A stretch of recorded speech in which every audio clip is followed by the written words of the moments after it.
네, 여러분 안녕하십니까? 우리 또 국민대학교에서 2021년도 5월 20날 다시 만나게 돼서 반갑습니다.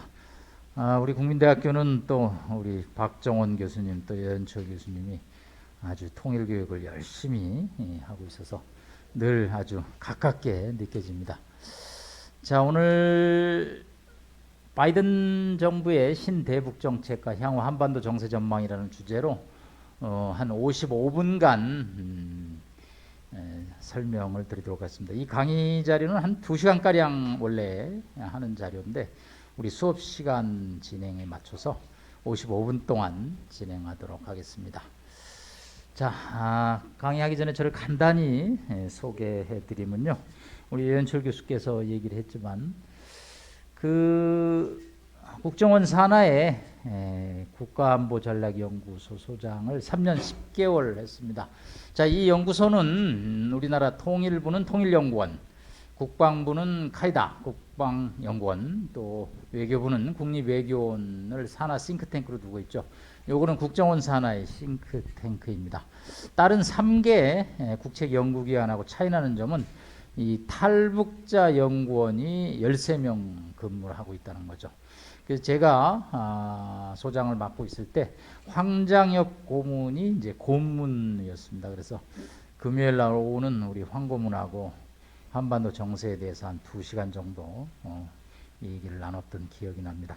자, 그걸 마치고 2012년부터 13년까지 민주평화통일자문회의 사무처장을 역임했습니다. 자, 우리나라는 분단 국가이기 때문에 통일을 해야 되죠.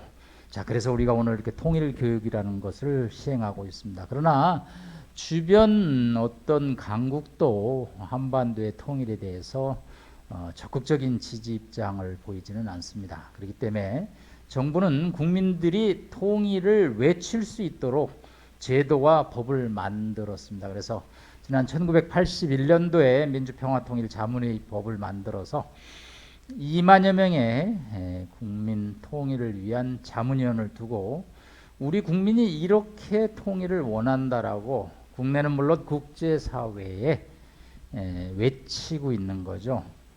우리나라 헌법 92조의 근거를 두고 있습니다. 예, 저 장충동 여러분 국립극장 있죠? 예, 그 맞은편에 사무처가 있습니다. 그 사무처에서 행정조직을 총괄하는 사무처장 차관직을 역임하고요. 지금 학교로 이제 돌아왔습니다. 학교에서 우리 학생들과 연구활동을 진행하면서 또 하나 이제 사회봉사활동은 이제 KBS 북한 문제 개걸 해설위원을 맡고 있습니다. 잘생겼죠, 얼굴? 네. 네, 이거 근데 지금 보니까 실물이 못하죠? 왜냐, 요거는 오샵에 의한 화장 분장을 열심히 했기 때문에 저렇게 나옵니다. 자, 그래서 KBS 해설위원이 뭐 하는 건지 실제 녹화 영상 좀 듣도록 하겠습니다. 저 파일 있죠? 네. 2분 30초 동안 특히 이 파일은 언론계, 방송계로 진출하고자 하는 우리 67명의 학생들이 참고를 하면 좋을 것 같습니다.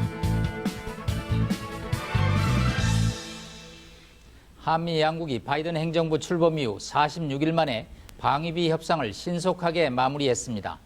전임 트럼프 대통령이 최대 5배 인상을 주장하며 1년 넘게 교착 상태에 빠졌던 협상이 급 진전된 것입니다. 새 합의는 올해 방위비를 지난해보다 13.9% 인상한 1조 1,833억 원으로 합의했습니다. 내년부터 4년간은 국방예산 증가율에 맞춰 매년 5 내지 6% 수준으로 인상하기로 했습니다. 협상 유효기간도 트럼프 행정부 시절의 1년짜리에서 전체 6년으로 늘렸습니다. 이번 방위비 합의는 한미동맹 복원을 위한 청신호로 여겨집니다. 우선 6년 장기 협정은 잦은 협상에 따른 마찰을 피하고 양국 관계에 불필요한 부담을 줄일 수 있는 전략적 고려가 작용했습니다. 더불어 오는 17일로 예정된 미국 국무 국방장관의 방안에 맞춰 외교 안보 협력 관계를 한층 강화할 수 있는 계기도 마련했습니다. 두 나라 외교 국방장관이 참석하는 2+2 회담은 트럼프 행정부 때는 열리지 않아 5년 만에 부활하는 것입니다. 2+2 회담에서는 상반기 중으로 예상되는 한미 정상회담을 위한 행정부 차원의 사전 논의도 진행될 것으로 전망됩니다. 신속한 타결에는 트럼프 행정부의 방위비 압박을 동맹 갈취라고 비판하는 등 협상 과정의 합리성을 중시하는 바이든 대통령의 인식이 크게 작용했다고 미국 언론들은 전했습니다. 이번 방위비 인상액도 적지 않은 금액입니다. 하지만 협상 타결의 숨은 청구서는 숫자 바깥에 있다는 관측이 나옵니다. 트럼프 행정부 때처럼 돈을 전면에 내세우지는 않겠지만 인도 태평양 지역에서의 한국의 역할 확대가 그것입니다. 당장 이번 주에 미국, 인도, 일본, 호주 4개국이 모인 이른바 쿼드 정상회담이 화상으로 개최됩니다. 미국은 한국이 쿼드에 참여해 적극적인 역할, 구체적으로 중국 견제에 동참해달라는 뜻을 틈날 때마다 내비치고 있습니다. 경제협력과 북핵 해결에 중국의 도움이 필요한 우리로서는 외교적 딜레마가 아닐 수 없습니다. 방위비 협상 타결의 첫 단추는 잘 꿰지만 중국 견제 동참 여부는 앞으로 우리 외교의 핵심 과제로 떠올랐습니다. 뉴스 해설이었습니다. 자, 여러분 박수 한번 주십시오. 이게 그래도 시청률이 8%짜리 아침 7시 40분에 자, 이런 방송은 굉장한 사전 정지 작업을 통해서 이루어집니다. 일단 원고 대본을 200자 원고지 열매 써야 되고요. 그걸 다시 방송용 스크립터로 바꾸고 다시 분장을 하고 스튜디오에서 카메라를 향해서 찍습니다. 처음 시작하는 일반인들은 굉장히 쉽지 않은 작업입니다. 그래서 2분 50초지만 찍는데 아주 반나절 이상 걸릴 수가 있습니다. 자, 지금 방송에 나온 얘기가 한미 관계죠. 지금 문재인 대통령이 어저께 공군 전용기로 미국 공항에 도착해서 이제 오늘부터 오늘 저녁 시간이죠. 한국 시간으로 저녁부터 방미 일정이 이제 시작이 됩니다.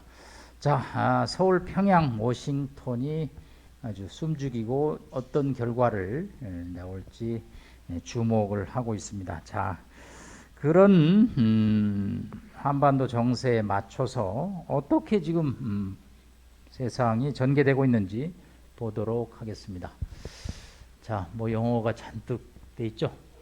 제가 재작년에 썼던 책입니다. 북핵과 한반도라고. 왜? 한국어로 된 책을 쓰면 한국 사람만 보죠. 외국에서 한국을 연구하는 사람들은 영어로 된 북한 교재가 너무 없다. 이제 그런 요구에 맞춰서 썼습니다. 책을 쓰는 시간은 한국어로 쓰는 거에 10배 시간이 걸립니다. 10배. 일단 우리가 모국어가 아니기 때문에 그렇지만 또 저희가 극복을 해야 되기 때문에 시간을 10배 들여서 영어로 된 책을 쓰고 있고요. 요거는 작년 가을에 미스테리어스 평양 코스메틱 뷰티 컬처 앤 노스 코리아. 자, 여기 저자가 송남 수란채라고 되어 있죠. 수란채가 여기 우리 최수란 박사입니다. 네, 북한의 화장품을 64개를 저희가 구해서 바로 아모레퍼시픽 기술연구소에서 성분 분석을 한 진짜 세계 최초의 책입니다. 왜 이 책을 썼냐면 제가 북한에 14번 정도 갔다 왔습니다. 가서 보니까 북한 여성들도 화장을 많이 하고 관심이 많더라고요. 사회주의 국가는 도대체 어느 정도 여성의 어피어런스, 외모에 대해서 허용을 할까? 예, 소련 동유럽에서도 제가 여러 가지 관심을 갖게 봤던 주제입니다. 사회주의 국가가 왜 여성의 미에 대해서 관용적인 입장을 취할까? 그거는 사회주의하고 또 배치되는 건가? 자본주의로 가는 우려는 하고 있지 않나? 뭐 여러 가지. 여기 우리 북한에서 오신 정성희 씨가 평양에서 뭐 북한에서 경험을 했겠지만 그런 내용을 이제 체계적으로 분석해서요. 요게 지금 아마존닷컴에 떠 있는 책입니다. 예, 이것도 한국 쓰는 책에 그 10배의 노력이 필요합니다. 자, 이제 본격적으로 오늘 여러분들과 자, 우리 정성희 씨는 어디입니까? 고향이 여기서 저는 대령입니다. 회령 여 끝에죠. 네, 네, 네. 굉장히 북쪽입니다. 북쪽. 저는 뭐 회령 맞은편 중국 도시는 가봤고요. 하여튼 뭐 북한에서 평양, 신의주, 금강산, 원산, 백두산, 뭐 남포, 선천 한 정부 협상 대표단장도 해봤고 그래서 여러 군데 지역을 가봤습니다. 하여튼 지리적인 특징은 산이 많다라는 겁니다. 산이 많다. 네, 우리 남측의 지리산은 뭐 동네 뒷산 정도의 수준일 정도로 산이 많은. 그래서 일본 사람들이 북측에는 공업, 남측에는 농업을 집중적으로 육성했던 것으로 본다. 제가 그래서 대학에서 북한 지리라는 수업을 합니다. 이 지리를 아는 자가 정세를 안다라는 점에서 이 지리를 굉장히 제가 중시합니다. 네. 자, 오늘 말씀드릴 주제는 네 가지인데요. 조 바이든 행정부의 외교 정책의 기본적인 아웃라인, 윤곽은 뭐냐. 자, 곧 한미 정상회담이 끝나고 다음 달에 바이든 정부의 브랜뉴 노스 코리안 팔리시 신대북 정책이 발표될 예정입니다. 이 신대북 정책은 어떤 내용을 갖고 있느냐, 그 다음에 이 북한은 이거에 대해서 어떻게 대응할 것인지, 그리고 이 문재인 정부 마지막 해 남북 관계는 어떻게 될 것인지 간략하게 전망을 해보도록 하겠습니다. 오늘은 우리 학생들이 내용을 하기 때문에 어떤 학술적인 분석적 측면에서 접근하고요. 가치 판단은 가능한 한 좀 배제하고 한반도 주변 정세를 이해하는 그런 시간으로 보내도록 하겠습니다. 예, 조 바이든 대통령은 흑수저입니다. 흑수저. 예, 델라웨어의 할아버지 때 정착을 했는데 사촌 이내에서 대학 간 사람이 이 사람 처음입니다. 네, 아주 뭐 흑수저죠. 자, 여기 만화를 제가 하나 보여줬습니다. Why me? Why not입니다.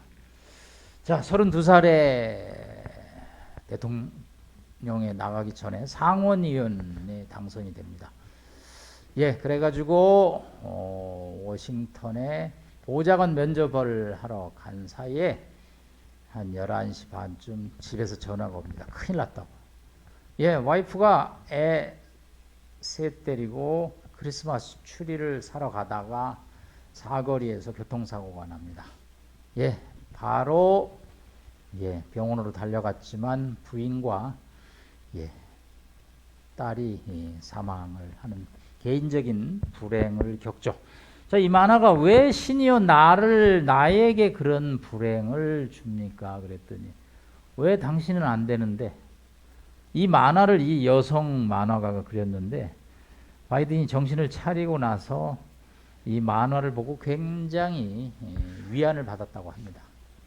예, 우리가 불행이 닥칠 때는 왜 나한테 불행이 닥치나 하지만 뭐 신의 입장에서는 뭐 소나기가 오는 거죠. 소나기 올 때 맞는 사람이 불행을 한다라는 정도죠. 누구도 예외 없다라는 얘기죠. 그런 쪽으로 이제 개인적인 불행이 있었고요.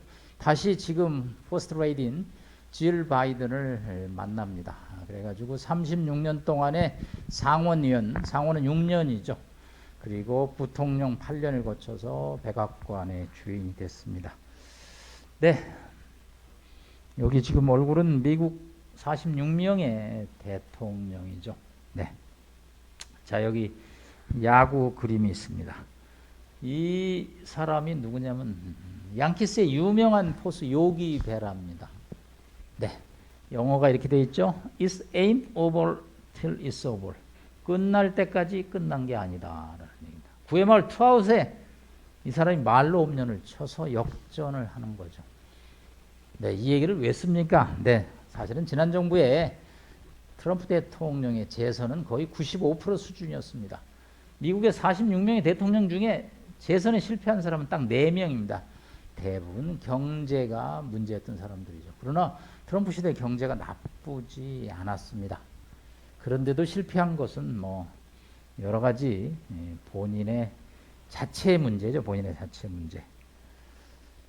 자, 조 바이든 대통령의 강점은 이 엠패스라는 단어를 지금 쓰고 있습니다. 엠패스 매들. 이럴 때 매들은 문제가 아니고 be important, 중요하다라는 단어입니다. 예, 사람이 불행을 겪고 나면 어때요? 남에 대해서 처음에는 무관심하다 점점 세상에 대해서 공감대를 형성하죠. 남한테 공감대를 형성하는 단계는 4단계랍니다. pity, I acknowledge your suffering. 너 알아? 너 아픈 거, 너 고통 알아. 아주 1단계죠. sympathy, I care about your suffering. 그래, 너 참 힘들겠다. 내가 자주 너 만날게. empathy, I feel your suffering. 네 고통이 내 고통 같아. 마지막으로 I want to relieve. 내가 너의 고통을 덜어주겠다. 뭐 가정적인 불행으로 이 조 바이든은 이 4단계 수준에 왔다라는 거죠. 네. 이런 소통 공감 능력이 이 사람의 이제 강점이고요. 지금 지난 4월 28일 날 취임 100일 연설을 했습니다. 뭐 지지율 53%로 뭐 not so bad, 나쁘지 않습니다. 네. 자, 그리고 미국의 3대 외교 정책에 대해서 다시 한번 얘기를 합니다. 첫째, 동맹을 강화한다는 거죠. alliance, 혼자 힘으로 어려울 때 친구를 만나죠. 그래서 미국도 혼자 하기에는 너무 벅찬 사람, 누구? 차이나. 중국이 너무 빅 펄슨이 됐죠. 그래서 나 혼자 만나기는 버겁습니다. 이러면 내 친구들하고 같이 가야죠. 그 친구가 얼라이언스고, 아까 제가 방송에서 얘기했던 쿼드, 4개국 플러스 알파죠. 두 번째는 미국은 글로벌 리더십을 회복해야 된다. 그래서 다자 외교, 혼자 하기 어렵죠. 트럼프는 혼자 플레이를 했는데 그렇게 해갖고는 미국이 중국을 상대할 수 없다는 거고요. 그리고 대중 견제를 이제 구체화하고 있습니다. 그래서 한 단어를 쓰면 리페어, 동맹을 보수하고요. 그리고 리인벤트, 다시 창조를 해야 된다. 교수님, 동맹은 뭡니까? 동맹은 적을 바라보는 눈길이 같아야죠. 상대에 대해서 난 저 사람을 적으로 생각하는데 난 저 사람 적으로 생각 안 해. 그러면 우리가 진정한 친구냐? 그렇게 보기는 어려운 거죠. 바로 동맹이라는 것은 적에 대한 인식이 같다는 거죠. 그래서 같을 때 Let's go together, 같이 갑시다라는 우리가 표현을 쓰는 거죠. 자, 그러다 보니까 이제 센 상대방이 났던 거죠. 바로 차이나입니다. 중국 5,000년 역사에서 제가 보기에는 진나라, 당나라 이후에 뭐 청나라까지도 그거에 이상 지금 차이나의 힘이 아주 세지고 있습니다. 네. 자, 그래가지고 지난 3월 20일 날 요게 여러분들 미국 알래스카 안 가봤죠? 네. 이게 앵커리지입니다. 여기 비행기가 착륙을 합니다. 이게 이 사람들은 3월 말인데도 눈이 하얗죠. 거기서 처음으로 바로 미국과 중국의 외교 담당자들이 만났습니다. 자, 만나갖고 무슨 얘기를 했느냐? 한마디로 자기 하고 싶은 얘기만 했다라는 거죠. 자, 먼저 블링컨, 이 사람이죠. 국무장관이 미국은 중국의 그런 부상을 가만두지 않는다라는 얘기죠. 그랬더니 중국도 이제 옛날 중국이 아니다. 우리를 대우를 해줘야 된다. 뭐 보통 양자 회담을 하면 언론용 사진 찍으면서 한 15분간 모두 발언을 하고 이제 기자들 내보내고 나서 하고 싶은 얘기를 하는데 이날은 기자들에게 조금 더 자기 입장을 알리기 위해서 55분을 기자들 앞에서 설전을 했기 때문에 그 생생한 단어들이 거의 라이브 생중계가 됐다는 거죠. 미중 간의 갈등이 아주 노출이 됐습니다. 자, 여기서 이런 현상을 정치학에서 얘기하는 단어가 있습니다. 요거는 여러분들 우리 친구들 입사 시험 볼 때 상식 시험에 거의 90% 이상 출제되는 문제입니다. 바로 이 투키디데스의 함정입니다. 예, 기원전 거의 한 400년 전에 이 그리스의 도시국가들이죠. 자, 기존의 스파르타가 셌습니다. 자, 그런데 신흥 도시 아테네가 떠오르는 거죠. 자, 둘이 페르시아, 이란의 공격에 공동으로 대응을 해서 페르시아를 물리칩니다. 자, 그러다 보니까 이 아테네가 더욱더 힘이 세집니다. 자, 떠오르는 아테네와 기존의 태양인 스파르타 간에 결국은 충돌이 일어납니다. 그럼으로써 결국은 이 그리스가 양측이 다 결국은 충돌로 인해서 국력이 소모돼서 무너지고 말고요. 그래서 그리스의 역사가 투키디데스가 이 당시의 상황을 책으로 낸 게 펠로폰네소스 전쟁사입니다.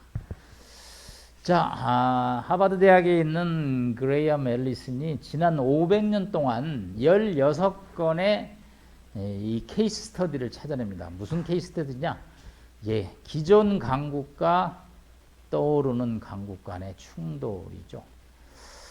16건 중에 11건은 충돌이 났고 4건, 5건은 충돌이 안 났기 때문에 이 미중 간의 갈등이 충돌로 가지 말아야 된다라는 예정된 전쟁이라는 지난 2017년에 책을 냈고요. 그래서 여러분들이 입사시험 보러 가면 다음 중 투키디데스 함정에 관한 설명으로 가장 맞지 않은 것을 골라라. 그런 문제가 나올 수가 있습니다. 자, 엊그제 SK의 최태원 회장이 이 함정 얘기를 하나 했죠. 바로 힌들버거의 함정이라는 단어를 최태원 SK 회장이 얘기를 했습니다. 이 킨들버그는 경제학자입니다. 찰스 킨들버그가 이 지난 1929년에 미국의 대공황이 일어나죠. 왜 대공황이 일어났을까? 찰스 킨들버그는 미국이 경제적 리더십을 상실했기 때문에 대공황이 났다고 합니다. 그래서 이 킨들버그의 트랩, 함정은 보통 리더십 공백을 얘기할 때 우리가 흔히 쓰이는 단어입니다. 그러니까 아까 투키디데스 함정하고는 좀 상반되는 개념이죠. 저거는 여러분들이 입사시험 보러 가면 아주 많이 대기업 회장이 얘기할 정도면 뭐 입사시험에 100% 내겠죠? 우리 친구. 그러니까 저거 잘 이해해 주시면 벌써 오늘 2문제 맞히는 겁니다. 네. 자, 그래서 이렇게 충돌이 지금 나고 있습니다. 자, 미중 충돌은 뭐 군사력도 충돌이 되지만 결국은 쩐의 전쟁입니다. 네. 돈이 중요하죠. 네, 군사력도 중요하지만 군사력을 떠받치기 위해서는 쩐이 중요하죠. 자, 쩐 중에서 여러분 이건희 회장은 벌써 25년 전에 자동차에다가 PC를 넣으면 그게 전기차가 된다라는 얘기를 했습니다. 자, 자동차고 여러분이 쓰는 스마트폰이고 세마이컨덕터 반도체가 없으면 돌아가지 않는 시대가 왔습니다. 반도체를 누가 확보하느냐는 반도체 전쟁이 벌어지고 있습니다. 사실 지금 반도체는 메모리 반도체와 시스템 반도체로 나눠지는데 뭐 기존의 제조는 한국, 대만 뭐 이런 업체들이 많이 생산을 하고 있으니까 미국 입장에서는 이것이 자국 바깥에 생산되죠. 그래서 이번에 이제 문재인 대통령이 미국 가서도 바이든 대통령 요청사항 중에 하나가 삼성, SK 다 미국에 반도체 공장 지어라 하는 얘기입니다. 네. 우리 입장에서는 조금 망설여지는 게 우리 반도체 수출의 40%가 중국에 또 쏠려 있습니다. 그렇기 때문에 중국도 시장을 잡아야 되고 미국도 또 동맹으로서 같이 가야 하기 때문에 전략적 선택에 굉장히 어려움을 겪고 있습니다. 자, 교수님 도대체 중국은 얼마나 빨리 급상승하길래 이렇게 미국이 긴장을 합니까? 네, 제가 월드뱅크 자료를 하나 찾아왔습니다. 예, 이 블루는 아메리카, 레드는 차이나입니다. 거의 뭐 2030년에 가면 중국이 미국을 GDP에서 추월할 것으로 보입니다. 특히 미국은 코로나로 작년에 마이너스 3.5% 성장률인데 중국은 플러스 2.3%를 했습니다. 그러다 보니까 굉장히 빠른 속도로 중국이 따라와서 따라잡을 거로 예상을 하고 있습니다. 다만 군사력에 관해서는 조금 다른 계산이 나옵니다. 국방비가 벌써 3배 반 정도 되고요. 여러 가지 무기도 그렇습니다. 특히 여러분들 뉴스에 볼 때마다 미국은 좋겠다. 돈 없으면 돈 찍어대면 되니까. 우리는 돈 없으면 한국은이 찍어대면 금방 돈의 가치가 떨어지는데 미국은 양적 완화라고 돈을 찍어내도 돈의 가치가 떨어지지 않죠. 그거는 바로 기축 통화, 베이스 커런시이기 때문에 그렇습니다. 왜 세계 패권을 잡으려고 하냐면 군사력을 통해서 남을 위협하는 힘도 있지만 돈을 잡을 수가 있기 때문에 그렇습니다. 재미난 거 한번 보시면요. 미국이 1800 이미 90년대에 영국을 경제력 규모에서 앞서기 시작을 했습니다. 그래도 기축통화 파운드화가 달러로 바뀔 때까지 거의 50년이 걸렸습니다. 돈을 메인 커런시를 바꾼다는 게 그렇게 어려운 거죠. 한번 누가 기축통화를 잡으면 쉽게 흔들리지 않고 있습니다. 중국은 이 위안화를 달러화를 대체는 못하더라도 거의 가스탄 수준으로 지금 끌어올리려고 굉장히 애를 쓰고 있는 거죠. 본격적으로 조 바이든의 신대북 정책은 보면 우리나라에 3차례 왔습니다. 부통령 시절에 민주당 외교 간사이셨고요.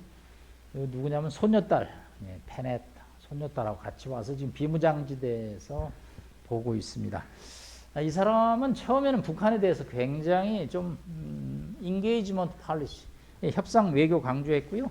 제너러스했습니다. 특히 김대중 대통령하고 굉장히 그 인권 이런 걸로 코드가 맞았습니다. 그래서 이 넥타이를 지금 서로 오찬하다가 받고 낄 정도로 아주 친분을 합니다.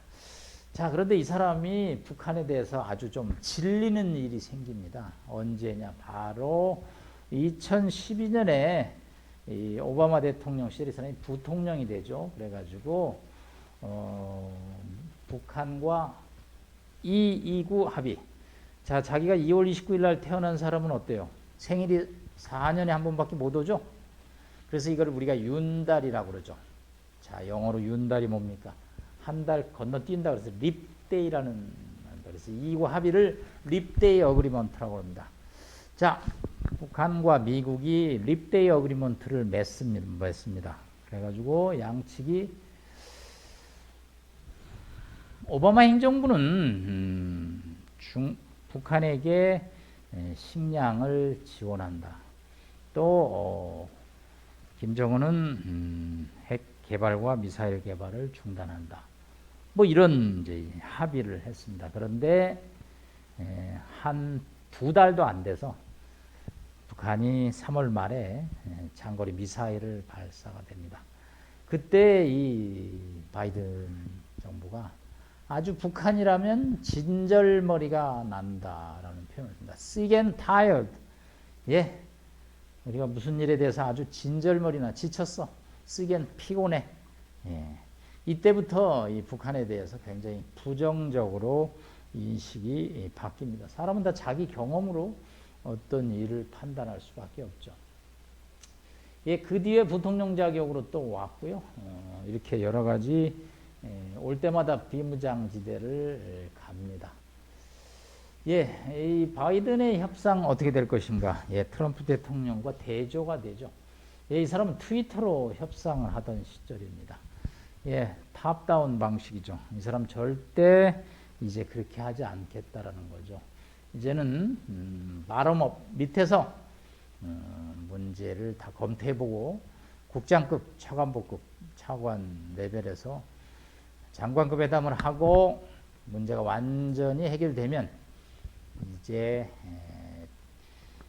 대통령이 나가서 정상회담을 통해서 이 문제를 확신시킨다라는 그런 이제 믿음이 없으면 회담을 하는데 소극적인 입장을 갖고 있습니다.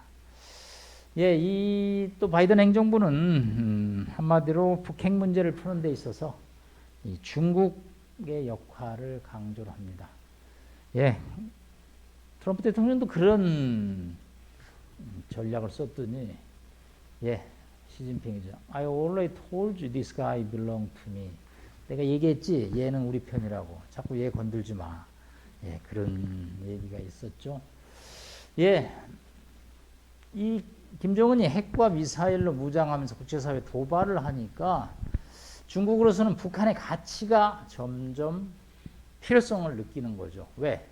앞으로 미국하고 뭐 여러 가지 투키티제 싸움정으로 부딪힐 일이 많은데 자기들의 레버리지가 하나 더 있는 거죠. 그래서 처음에 김정은이 2012년에 집권한 이후에 예, 정상회담이 전혀 이루어지지 않았습니다. 김정은 입장에서는 북경에 가서 정상회담을 통해서 본인이 3대 지도자의 주장을 가고 싶어 했는데 중국에서 초청을 안 합니다. 그 초청 계기가 바로 역설적으로 미북 정상회담의 결과로 김정은이 예, 미국과 정상회담을 하니까 중국으로서는 이 평양을 활용할 가치가 올라가는 거죠. 예, 그래가지고 지금부터 2년 전에 예, 오사카 G20 정상회담을 앞두고 예, 바로 평양을 갑니다. 21시간 동안 1박 2일 체류했는데 뭐 거의 브로맨스, 브라더스 앤 로맨스 컨셉으로 아주 그냥 찰떡으로 붙어 다녔습니다. 예, 사실 북중 간의 뿌리가 깊습니다. 지난 54년에 예, 김일성이 천안문 광장에서 중국 군사 퍼레이드를 마오쩌둥과 열병식에 참석하고 있습니다. 예. 여기서 우리가 주목하는 국제정치학의 키워드는 바로 세력 균형입니다. 밸런스 오브 파워. 예, 바로 오바마 대통령이 16년 5월 27일 날 히로시마에 헌화를 합니다. 예, 그래서 아베 총리와 아주 손을 잡죠. 예, 미국이 중동 문제에 신경을 쓰느라고 아시아의 힘을 실지 못할 때 일본을 내세워서 팽창하는 중국을 막는 전략이죠. 그랬더니 바로 3일 있다가 리수용 외무위원장을 불러서 시진핑이 얘기를 합니다. 예, 이 사진이 상관관계가 있다라고 봐야지 이 동북아의 국제정치학을 보는 안목이 생기는 거죠. 제가 이 당시에 중국 전승절 행사 70주년 중앙일보 기사 때문에 베이징에 있을 때 기사를 뭐 이렇게 쓰고 있는데 저녁에 검색을 해보니까 이름도 이상한 중국 사회과원의 유자연구원이라는 논문이 하나 떴습니다. 중국은 절대 북한을 포기해서는 안 된다. 세 가지. 왜? 이 교량이다라는 거죠. 이 북한은 이 바다로 나가는 브릿지. 예, 브릿지를 점령하는 자가 그 지역을 점령한다는 거죠. 두 번째, 한반도는 투 코리아. 두 개의 한국이 있어서 적절히 강대국들이 영향력을 행사하면 된다. 이게 미국 쪽으로 쏠리는 남한 주도의 통일로 완 코리아가 되면 중국의 전략적 이해가 어려워진다라는 얘기죠. 네. 그래서 그걸 영어로 스테타스 큐, 현상 유지 정책이라고 합니다. 그 현상 유지를 깰 필요가 없다는 거죠. 그건 중국의 국익에 맞지 않는다라는 것이죠. 세 번째, 저희가 이제 코로나로 지금 비행기를 타기 어렵지만 2년 전만 해도 여름에 백두산을 가려면 어때요? 비행기 타고 연병 가서 새벽 4시에 일어나서 백두산 저쪽 북파 쪽으로 올라가야 되죠. 한국 사람들이 백두산에 올라가면 흥분을 합니다. 이거 우리 땅인데 이게 통일되면 중국의 공안들이 옆에서 보고서를 씁니다. 이 한국어른들은 백두산에만 오르면 이게 자기네 땅이라고 그런다. 이거 통일되면 영토 분쟁을 이야기할 것이다. 이 한꼬른들은 절대 통일시켜주면 안 된다. 명청시대 동북을 잃으면 천하를 잃는다고 그랬는데 이거 이렇게 하면 안 된다. 이 세 가지의 원칙은 학자라는 이름을 빌려서 발표된 논문이지만 중국 외교부의 정책으로서 이 정책은 과거, 현재 또 미래 어느 시점까지도 지속될 것으로 본다. 중국 외교부에서 어떤 표현을 쓰더라도 이 3대 원칙은 변하지 않을 것으로 보입니다. 드디어 이제 신대북 정책은 세 가지 방향을 갈 겁니다. 북한의 완전한 비핵화, 유엔 대북 제재 준수, 인권 개선 및 북한 대화 추진하는 세 가지 원칙 하에서 출범을 할 것입니다. 김여정이라는 김정은 위원장의 여동생이 이제 얘기를 했죠. 포겟미낫입니다. 바이든 행정부가 거의 신대북 정책을 이제 만들어가는 과정에서 2월 달에는 뉴욕 채널을 통해서 북한과 대화를 요청했고 또 최근에는 안을 접수했다라는 표현을 쓰고 있습니다. 이 북한 입장에서 가장 걱정하는 것은 뭐냐? 잊혀져 가는 겁니다. 미국이 우리를 쳐다봐 줘야 되는 거죠. 거기는 특히 당면한 대북 제재가 있는 거죠. 그런 상황에서 자신을 잊어버린 거, 이게 이제 큰 문제죠. 그래서 물망초 전략으로 포겟미낫을 하고 있습니다. 지난 4월 초에 한미일 외교안보 책임자들이 워싱턴 근처 해군사관학교에서 이 얘기를 지금 나누고 있습니다. 이 문제는 미국의 이 한반도 동북아 정책이 트럼프 행정부하고 좀 달라지고 있다는 겁니다. 가장 크게 달라지는 점은 뭐냐? 바로 대만 문제가 북한 문제를 대체하고 있습니다. 대만이 왜 중요합니까? 대만은 반도체로 중요하기도 하고요. 또 중국과의 대응 변수죠. 중국이 북한을 내세워서 미국을 상대하니까 미국 입장에서는 또 대만을 중시하는 전략을 하고 있습니다. 미국 국무성에서 이 동북아 문제를 담당하는 직책을 동아태 차관보라고 합니다. 지난번에 인도네시아 대사 있죠. 한국계 성김 대사가 동아태 차관보 대행을 맡아서 대북정책 윤곽을 잡고 돌아갔습니다. 인도네시아로. 우리로서는 한국계 인물이 동아태 차관보가 되면 좋겠다 그랬는데 인선 결과 주미 베트남 대사가 됐습니다. 그 사람이 왜 됩니까? 중국어를 잘하는 중국 통이기 때문에 그렇습니다. 스탠튼 대사가 됐는데 그 얘기는 바이든 행정부가 중국을 상대하는 것이 외교정책의 제일 중요한 초점이라는 것이죠. 이제 북한 문제는 워싱턴 외교가에서 세컨드 랭크, 즉 2선으로 물러서고 있는 것, 이것이 지금 큰 트렌드의 변화입니다. 우리로서는 묘한 감정을 가질 수밖에 없지만 미국 입장에서는 지금 중국을 상대하는 것이 모든 외교정책의 최우선 과제이기 때문에 이 대만 문제 중심으로 외교가 바뀌어가고 있습니다. 핵 문제를 빼놓고는 북한 문제를 풀 수가 없죠.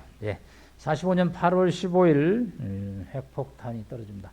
여러분이 일본에 가면 도쿄를 가더라도 여기서 신간센 타고 한 20만 원짜리 기차 타고 나가사키의 역에 도착하였고요. 하루 묵고 거기서 아침에 핵 기념관 기념관이 있습니다. 가면 당시에 8월 9일 날 떨어졌던 폭탄의 그 피해 상황을 기념관으로 줍니다. 200엔, 우리 돈으로 한 2,000원 입장료입니다. 가면 많은 핵폭탄의 무서운 그 피해가 전시되어 있습니다. 반경 5km에 살아있는 사람 7만 명이 현장에서 사망을 합니다. 반경 50km에 살아있는 사람 20만 명이 방사능에 시달립니다. 한마디로 도시 하나가 날아가죠. 그러나 이 전쟁이 왜 생겼는지에 대한 설명은 한 줄도 없습니다. 다만 핵폭탄으로 이렇게 많은 사람이 어려움을 겪었다는 거죠. 일본의 역사 인식을 들여다볼 수 있는 거죠. 자, 남자 우리 친구 군대 갔다 왔어요? 예. 그래서 무슨 포병했어요? 보병했어요? 통신대도 있죠. 네. 논산훈련소부터 사격 훈련을 빵빵빵 하죠. 그리고 포병들은 포를 쏩니다. 그 포로 아무리 사람을 많이 죽이려고 해도 뭐 몇백 명 죽이면 아주 대단한 살상이죠. 한 번에 사람을 7만 명 죽일 수 있는 무기는 핵무기 이외에는 없습니다. 그래서 총, 16, 포 이런 거를 재래식 무기라는 표현을 씁니다. Conventional Arm이라는 표죠. 수천 개의 재래식 무기도 하나의 핵무기를 당해내지 못한다. 그래서 시메트리의 반대말 A를 붙여서 어시메트리, 비대칭성. 쉬운 말로 표기해서 게임이 안 된다라는 거죠. 이런 가공할 위력 때문에 독재 국가들은 핵무기를 갖고자 합니다. 전 세계는 9개의 핵무기 보유 국가가 있습니다. 자, 왜 빨간색, 까만색을 구분했습니까? 네, 이 빨간색 애들이 5나라가 72년에 모여서 이제 어떤 나라가 핵무기를 갖더라도 이거는 인정 안 한다. 우리 5나라만 공식적인 핵무기다. 그래서 오피셜 뉴클리어 웨폰 컨트리. 나머지는 서브스텐셜이라는 실질적인 non-official 컨트리입니다. 자, 이 주변 국가의 핵실험은 인접 국가를 공포로 몰아넣습니다. 그래서 인도가 핵실험을 하니까 파키스탄이 못 견뎌서 핵무기를 개발합니다. 자, 북한이 뭐 핵을 6차례 실험을 하게 됩니다. 그럼으로써 이제 북핵 위기가 생겼고요. 예, 지난 89년에 정찰 위성으로 북핵 문제가 발생을 해갔고요. 지난 94년에 1차 북핵 위기가 제네바 합의로 해결이 된 다음에 다시 2006년, 9년, 13년, 16년, 17년 6차례 핵실험으로 북한은 실질적인 핵 보유 국가가 됩니다. 자, 요거 조금만 설명할게요. 북한의 핵무기에 대해서 왜 우리가 공포를 가질 수밖에 없느냐. 5차 핵실험까지는 이 플루토늄 방식의 핵무기였습니다. 그런데 이제 6차 핵실험에서 우라늄탄을 갖습니다. 이게 여러분들 지학 물리학 시간에 나오는 건데 우라늄 핵무기를 어떻게 제조를 하느냐. 땅에서 핵무기를 캐가지고요. 이런 복잡한 과정을 거쳐서 이 플루토늄 핵무기가 나옵니다. 예, 지하 땅 속에서 우라늄 1kg를 캐내려면 돌덩어리를 1000톤을 캐내야 됩니다. 자, 이걸 재련소에 가서 다 부숴야 됩니다. 부숴가지고 거기서 미세한 천연 우라늄을 건져냅니다. 순도가 0.7%이기 때문에 너무 낮죠. 그래서 롱축, 로우 인리치드 우라늄, 저농축 우라늄 5%짜리를 만들고요. 이걸 원자료에서 뭉칩니다. 태웁니다. 그러면 에너지가 발생하고요. 그 사용하고 남은 폐연료병을 플루토늄 239라는 재처리 과정을 통해서 만들어내고, 이게 비행기에서 빵 터뜨린 게 바로 일본의 나가사키에 떨어졌던 폭탄입니다. 그래서 이거를 플루토늄 방식이고요. 굉장히 이게 그림을 뭐 간단하게 그려주면 복잡합니다. 한 번에 순도를 높여보자. 바로 이거를 액체 형태로 넣어서 우라늄 농축을 시켰더니 순도가 90% 나고요. 이 우라늄은 순도가 높을수록 익스플로시브, 폭발적입니다. 예, 한 번에 바로 순도를 높였고요. 100% 터지는 거죠. 일본의 바로 히로시마에 떨어졌던 폭탄입니다. 이제 핵을 머리에 이고 살다가 가슴에 안고 사는 단계까지 온 겁니다. 왜? 이 우라늄 방식은 굉장히 공포스럽습니다. 이 원심분리기 기술만 있으면 제조가 간단하고요. 예, 핵실험도 꼭 할 필요도 없습니다. 이제는 뭐 100% 터지기 때문에. 예, 노 테스팅이고요. 한 3층짜리 건물 하나만 있으면 시설을 갖출 수가 있기 때문에 우리가 이제 핵을 가슴에 안고 사는 수준이 되기 때문에 핵 문제 해결 없이 진전을 보기가 어렵다. 그래서 이제 우리 내셔널리즘, 민족적인 어떤 그런 의식이 강한 우리 학생들 입장에서는 북한과 교류를 해야 되지 않습니까? 라고 많이 얘기하죠. 그 충정을 제가 이해를 못하는 건 아니지만 핵 문제라는 게 이렇게 위협적이기 때문에 평화를 논하고 경제 협력을 논하려면 이 위협적인 문제부터 해결을 해야 된다. 그런 차원에서 북핵 문제의 중요성을 강조를 하고요. 자, 북한과 미국은 지난 트럼프 행정부 시절에 3차례 하여튼 만났습니다. 제일 먼저 만났던 게 싱가포르 회담했고요. 예, 우리가 사돈을 맺을 때, 혼사를 맺을 때 상견례 한다는 거죠. 영어 단어 하나 알아주세요. The get to know you, 당신을 알아가는 그런 과정입니다. 예, 뭐 이 정도의 합의문은 뭐 수백 건을 썼었죠. 그래도 뭐 만남 첫 번째 총론적인 합의를 했고요. 두 번째 이제 하노이에서 만났습니다. 자, 하노이 회담은 저는 뭐 김정은 위원장이 천재 일우의 기회를 놓쳤다고 봅니다. 왜 회담이 깨졌습니까? 네. 한마디로 부동산 거래에서 사고 파는 가격이 맞지 않은 거죠. 북한은 유엔 대북제재 11건 중에 5건을 해결해 달라고 그랬습니다. 그리고 영변 비핵화를 하게 됐다고 그랬습니다. 자, 이 딜이 왜 미국이 거부했느냐? 이 11건의 이 제재라는 게 5건이 돈에 관한 겁니다. 한마디로 북한이 해제를 요구했던 게 다 돈줄에 관합니다. 물건 팔아서 수출해서. 이게 결국은 북한을 압박하는 아주 중요한 제재들이죠. 그 전에 기존 6건은 한마디로 뭐 군수품을 막는 거죠. 그러니까 뭐 군수품을 거래 안 하면 북한 입장에서 크게 아플 건 없습니다. 그러나 돈줄을 재니까 김정은 위원장 금고가 어려워지는 거죠. 자, 그럼 교수님, 그럼 5건의 중에서 한 건이라도 해제가 되면 전체 11건 제재가 실타래가 풀리듯이 다 무력화되기 때문에 미국 입장에서는 완전한 비핵화를 한다면 그건 해줄 수 있다. 그러나 북한이 제기했던 이 영변 핵실험, 김소래 영변 약산 진달래, 이 핵의 가치가 100%면 뭐 5건을 풀어줄 필요가 있겠죠. 그런데 영변의 핵이 북한 핵의 몇 프로냐? less than 50%, 50% 미만이라고 봅니다. 여기가 북한 핵 개발의 성지로 시작됐지만 이미 북한은 핵 개발을 강선, 분강은 주변에 다른 시설로 다 확산을 시켜서 영변이 북한 핵에서 가지는 비중을 50% 미만으로 보고 있기 때문에 50% 비핵화로 대북 제재를 해제할 수는 없다라는 게 이제 워싱턴의 입장이에요. 저는 김정은 위원장이 이 하노이에서 북한 비핵화를 선언하고 전체 비핵화를 하겠다라고 얘기를 했으면 협상이 성공적으로 타결됐습니다. 그러니까 북한의 문제점은 북핵을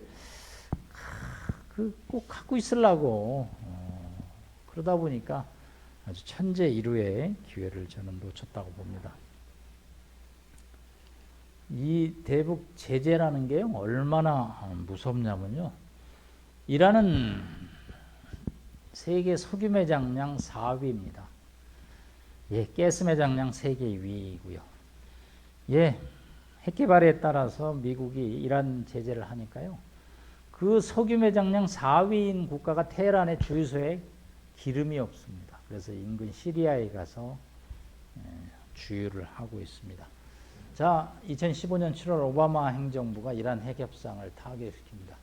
이란의 여대생이 카퍼레이드를 부릅니다. 왜? 자기 일자리가 생겼기 때문에. 이 대북 제재는 얼마나 위협적이냐면요. 미국과 베트남이 10년 동안 전쟁을 합니다. 그리고 미군이 패퇴를 합니다. 자, 여러분 영화 포레스트 검프라는 거 재밌는 영화입니다. 제가 영어 배울 때 이 영화를 하여튼 매번 봤습니다. 한번 보시면 정말 재밌어요. 탐 행크스가 머리가 IQ가 70밖에 안 되지만 인생이 저렇게 노력하면 또 변화할 수 있구나. 정말 재밌는 영화인데 이게 국제 정치를 또 많이 공부하게 돼요. 네. 왜? 알라바마 대학에서 풋볼하다가 대학 졸업해서 뭐 할까 머리가 안 좋으니까 야 너 군대나 가 그랬더니 군대 갔습니다. 예, 하노이에 도착을 사이공에 도착을 했더니 예 너희 딱 두 가지만 해. 하여튼 전투하고 나와서는 이 군화 벗고 양말 벗고 발 안 말리면 니는 3개월 안에 다 무좀 걸려서 발가락 다 잘라야 돼. 왜? 전투를 이런 데서 하거든요. 이 문고판 책을 보면요. 세상에 비가 이렇게 종류가 많은 걸 처음 봤대. 40가지의 비가 있대. 때리는 비, 날아가는 비, 옆으로 오는 비, 쏘는 비, 눈을 찌르는 비. 우리는 그냥 비가 이렇게 오잖아요. 이 정글에서 오는 비는 그렇게 차이가 났다는 거죠. 자, 하여튼 미국 그 센 미국이 예 호치민의 이 샌달 신고 하는 군대를 못 당합니다. 왜? 적이 어디서 나타난지 모르니까요. 결국은 75년에 미군이 패퇴를 합니다. 미군 사령관이 사이공에서 헬리콥터로 떠나가기 전에 한마디 합니다. 이 전쟁은 우리가 다시 해도 못 이긴다. 그러나 우리는 10년 후에 컴백한다. 정확하게 10년 후에 컴백을 합니다.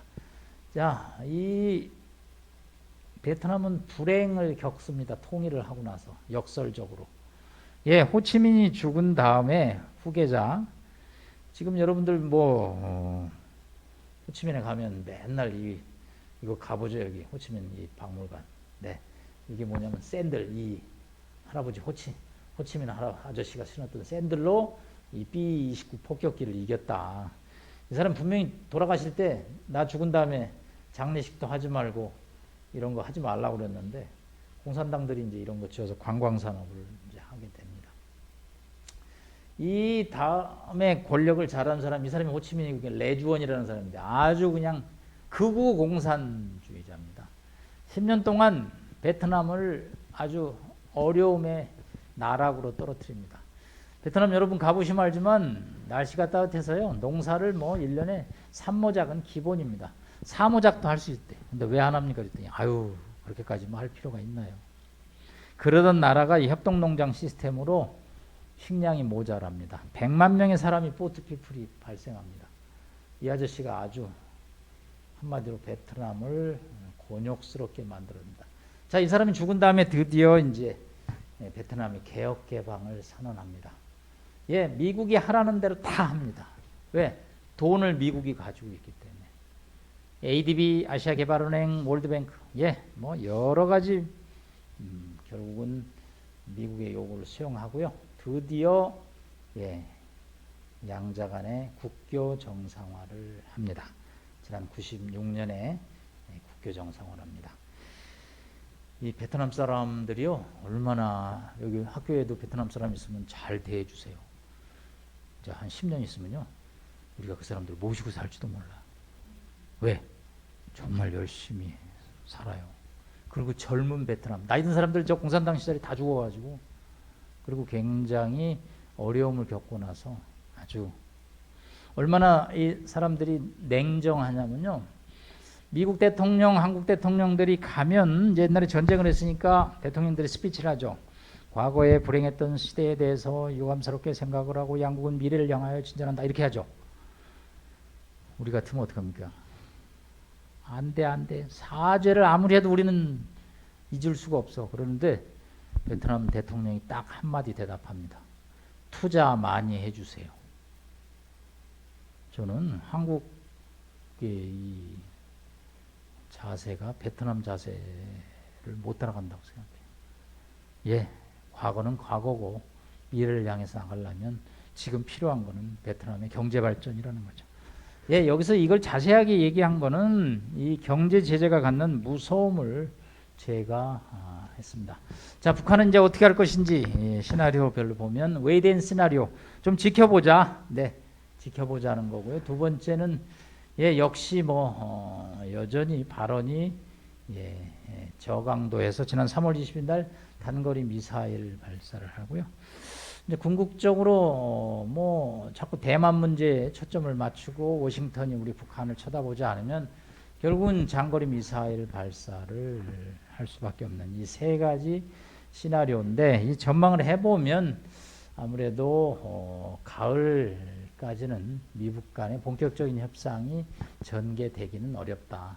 지금 뭐 세계 각국이 뭐 백신에다가 여러 가지 이 코로나 사태 이후에 포스트 코로나의 문제점 때문에 트럼프 대통령처럼 같은 리얼리티 쇼에 의한 협상을 하기는 굉장히 어려운 상황에 있습니다. 자, 이제 결론적으로 가겠습니다. 제가 여러분들 초등학교 5학년 수학 시간에 나오는 Y는 fx죠. 자, 지금 임기 말에 대통령 임기가 지금 1년이 안 남았죠. 이 남북 관계는 이 Y라는 것은 결국은 종속 변수죠. X1, X2 이런 모든 변수에 좌우될 수밖에 없습니다. 뭐 지난 3년 동안에는 독자적으로 이게 독립 변수가 됐지만 이제는 이 산수 1차 방정식, 2차 방정식으로 갈 수밖에 없다. 그래서 X1은 아까 지켜봤듯이 미중 관계, 미북 관계 등등등의 영향을 받을 수밖에 없다. 그래서 우리 정부가 많은 노력을 하지만 성과를 보기는 굉장히 쉽지 않은 지금의 상황입니다. 이제 요 상황이 많은데 요거는 좀 이제 생략을 하도록 하겠습니다. 자, 정상회담을 앞두고 여론조사를 해볼 때 역시 뭐 백신 그리고 한미 동맹 이런 것을 이제 국민들이 해야 된다라는 얘기를 하고 있고요. 3년 전에 도보다리에서 양 정상 얘기를 하고 있습니다. 북한은 올해 들어서 우리 청와대를 많이 비판하고 있죠. 비판의 뭐 의도는 있겠죠. 독자적으로 대북 제재를 해제하고 우리하고 뭐 손을 잡자는 얘기도 될 수 있고 또 미국을 더 압박을 해야 된다는 얘기도 될 수 있겠죠. 그러나 3년 전에 봄날은 다시 돌아올기 어려울 거라는 거죠. 임기 말에 북한은 절대 적극적인 어떤 대남 관계 개선에 나올 것 같지는 않습니다. 지난 4월 달에 제가 가장 많이 들었던 노래가 1954년에 발표된 우리나라 가수 봄날은 간답니다. 우리 북한에서 온 정원인 씨 이 노래 알아요? 이 노래가 한국인의 애창곡 가요 1위입니다. 이거는 여성의 또 한이 서린 노래고요. 저 노래를 들으면 한국인의 정서가 됩니다. 뭐 제가 유행가 가사를 소개하자고 쓴 것은 아니고요. 1절에 무슨 얘기가 나오냐면 꽃이 피면 같이 웃고 꽃이 지면 같이 울던 그 알뜰한 금행새의 봄날은 간다. 이게 참 구구절절 시죠? 노래 잘하시네. 이게 3절에 가면 실없는 그 기약으로 바뀝니다. 저는 도보다리에서 알뜰한 금행새를 했으면 북한이 알뜰한 금행새를 지키라는 거죠. 근데 점차 실없는 기약으로 이렇게 해가 가고 있다라는 얘기죠. 결론은 지금 트랜지션 피어입니다. 국제 정세가 전환하는 기에 한국은 철저한 외교가 필요하고요. 한국의 동북아 정치에서의 안보는 역시 우리가 너무 약하기 때문에 한미동맹, 미국의 힘을 빌릴 수밖에 없다. 호주나 뉴질랜드 같은 나라는 국제정세에 신경 별로 안 써도 돼요. 왜냐하면 뭐 주변에 쳐들어올 나라가 별로 없거든요. 근데 우리는 그냥 주변에 너무 강대국이 많은 동네에 우리 조상들이 자리를 잡았습니다. 세 번째, 뭐 반도체, 백신 다 역시 기술이 있어야 되고요. 결국은 임기 말 남북 관계는 종속 변수가 될 수밖에 없다라고 합니다. 마지막 화면입니다. 저는 평양에 여러 번 가봤습니다. 갈 때마다 기대를 가고 실망을 합니다. 올 때마다. 지난 2008년 2월 달에 로빈 마첼이 지휘하는 뉴욕 필하모니가 유대인들이 돈을 대서 평양 공연을 합니다. 연주했던 노래가요. 스타 스팽글 미국의 애국가죠. 드보르작, 거신. They had never heard, 전에 들어보지 못한 노래들이죠. 이런 노래를 들었으면 우리로서는 어때요? 좀 변화를 기대하겠죠. 그러나 변화가 잘 안 되고 있습니다. 그래서 진짜 impossible state가 될지 어떨지 우리로서는 좀 변화를 기대하고 있습니다. 자, 1시간 강의에서 5분 추가됐는데 이것으로 강의를 마치도록 하겠습니다. 감사합니다.